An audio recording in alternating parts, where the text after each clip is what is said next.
Đây nè đọcគ្នាថ្ងៃនេះខ្ញុំនឹងបង្ហាញដល់គ្នាទាក់ទងនឹងការប្រើប្រាស់អក្សរ Word Art នៅក្នុងកម្មវិធី Microsoft Word បាទអញ្ចឹងសូមតាមដានដូចតទៅអញ្ចឹងមុនដំបូងខ្ញុំត្រូវទៅបើកកម្មវិធី Microsoft Word បាទខ្ញុំជ្រើសរើស blank document ធម្មតា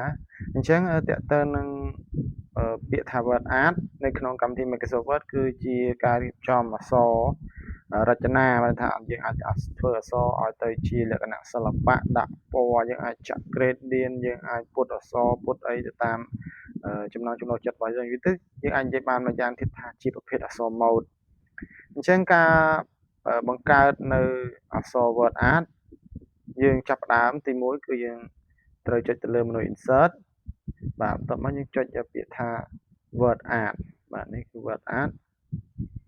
អញ្ចឹងនៅក្នុងទម្រង់ទាំងអស់នេះយើងជ្រើសរើសទម្រង់ប្រភេទណាក៏បានដែរមួយជាមុនដំបូងដោយសារយើងអាចcustomize បានដោយខ្លួនឯងវិញទេអញ្ចឹងខ្ញុំយកទម្រង់បាទមួយនេះបន្ទាប់មកខ្ញុំសរសេរអក្សរបាទយើងលុបអក្សរនឹងចេញតែម្ដងបាទលុបអក្សរនឹងចេញបាទហើយយើងវាអក្សរចូលជាភាសាខ្មែរក៏បានអង់គ្លេសក៏បានអញ្ចឹងខ្ញុំជ្រើសរើសជាភាសាខ្មែរខ្ញុំវាពាក្យថាវិទ្យាល័យប្រមូលព្រំបាទតទៅមកយើងរបៀបនៃការបដូរពុម្ពអក្សរឬបដូរ font ឬក៏ font size យើងមិនចាំបាច់ select លើអក្សរហ្នឹងទេយើងមិនចាំបាច់ select លើអក្សរហ្នឹងក៏បានដែរយើងគ្រាន់តែចុចទៅលើនេះស៊ុំណាយើងចុចទៅលើស៊ុំរបស់អក្សរ Word Art ចុចទៅលើស៊ុំមកបន្ទាប់មកទៀតយើងចូលទៅ menu Home ធម្មតាដូចដងយើងដូរ font ខ្ញុំជ្រើសរើស font ខ្មែរ OS មូលាយជាប្រភេទអក្សរឆ្លាក់បាទគឺវានឹងឲ្យតែម្ដងអញ្ចឹងសូមបញ្ជាក់ម្ដងទៀតនៅពេលដែលយើងបដូរ font យើងមិនចាំបាច់ select អក្សរទេយើងគ្រាន់តែចុចទៅលើស៊ុំនេះបានហើយគឺចុចទៅលើស៊ុំបាទអញ្ចឹងយើងនឹងអាចកំណត់ប្រភេទអក្សរ Word Art បានហើយអញ្ចឹងចំពោះការចង់ផ្លាស់ប្ដូរលក្ខណៈរបស់អក្សរគឺយើងទី1គឺយើងត្រូវ select ទៅលើស៊ុំមិនមែន select លើអក្សរទេគឺមិនមែន select លើអក្សរទេគឺ select ទៅលើស៊ុំបាទ select លើស៊ុំហើយយើងចុចលើពាក្យថា save format ឬក៏ format នៅពេលដែលយើងអត់ select អញ្ចឹងកន្លែងនេះគឺអត់មាន menu ចេញមកទេអញ្ចឹងនៅពេលដែលយើង select គឺវានឹងចេញ menu មកមួយទៀតអញ្ចឹងគឺសម្រាប់កំណត់ទៅលើ Word Art ហ្នឹងខ្ញុំចុច save format អញ្ចឹងនៅក្នុងនេះគឺមាន option ចំនួន2គឺទី1គឺ save field ទី2គឺ text field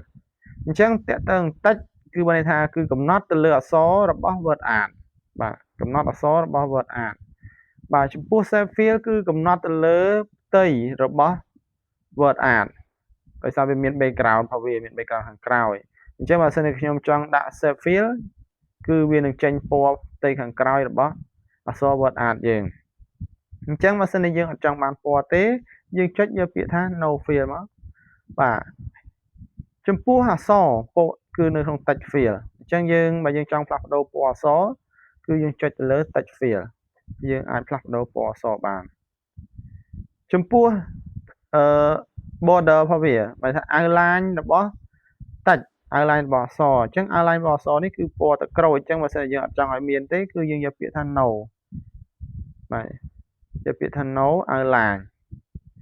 ប៉ុន្តែដោយសារតែអក្សរនេះវាជាប់ text effect អញ្ចឹងយើងអាចទៅដោះ text effect អញ្ចឹងតើអាស្រមោលទឹកក្រូចនៅខាងក្រោយហ្នឹងតើ text effect ស្ថិតនៅក្នុង text effect មួយណា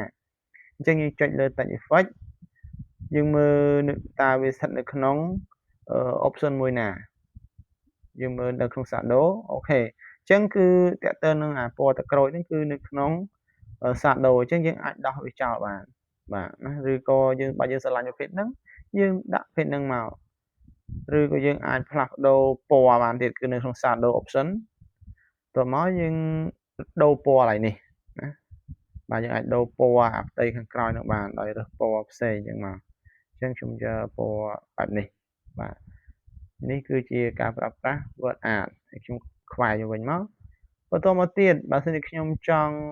ឲ្យអក្សរនោះវាមានភាពកោងភាពអីទៅតាមការចង់បានរបស់យើងគឺយើង select ទៅលើ shape មិនមែន select លើអក្សរណាគឺ select ទៅលើ shape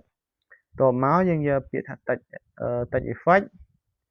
យកពាក្យថា transform តោះមកយើងនឹងឃើញគំរូដែលមានស្រាប់ដែលគេដាក់ឲ្យយើងស្រាប់អញ្ចឹងមានគំរូបែបនេះអញ្ចឹងយើងស្រឡាញ់ទម្រង់មួយណាយើងចុចលើទម្រង់មួយហ្នឹងមកឧទាហរណ៍ខ្ញុំយកប្រភេទនេះបាទអញ្ចឹងយើងនឹងបានអក្សរកោងបែបនេះហើយចំណែកចំណុចពណ៌លឿងនេះគឺជាចំណុចមួយដែលអាចឲ្យយើងនឹងកំណត់បន្ថែមទៅលើភាពកោងរបស់អក្សរអញ្ចឹងយើងអាចនៅពេលដែលខ្ញុំទាញវាចូលរុញវាឡើងអញ្ចឹងអក្សរវាកាន់តែកោងបើខ្ញុំទាញមកវិញវានឹងលា